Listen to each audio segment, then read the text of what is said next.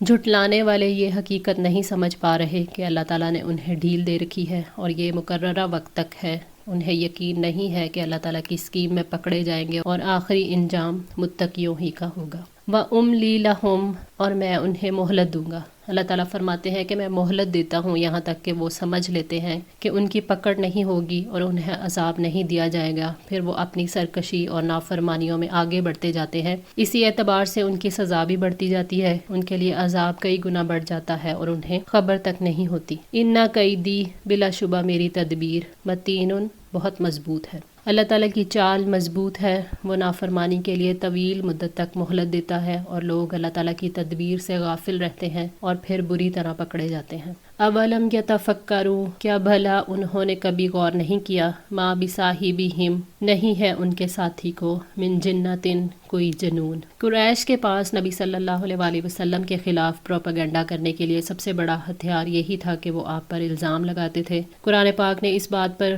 غور و فکر کی دعوت دی کہ آپ کے حالات اور مجنونوں کے حالات میں فرق ہوتا ہے۔ جسے صادق اور امین کہتے رہے ہو یہ وہی تو ہیں، کیا تم عقل سے کام نہیں لیتے؟ وہ تو حق اور صداقت کی دعوت دیتے ہیں، لوگوں کو غفلت سے بیدار کر رہے ہیں۔ اللہ تعالیٰ نے فرمایا وَمَا صَاحِبُكُمْ بِمَجْنُونَ، اور تمہارا ساتھی ہرگز کوئی دیوانہ نہیں ہے۔ سورہ التکویر آیت 22۔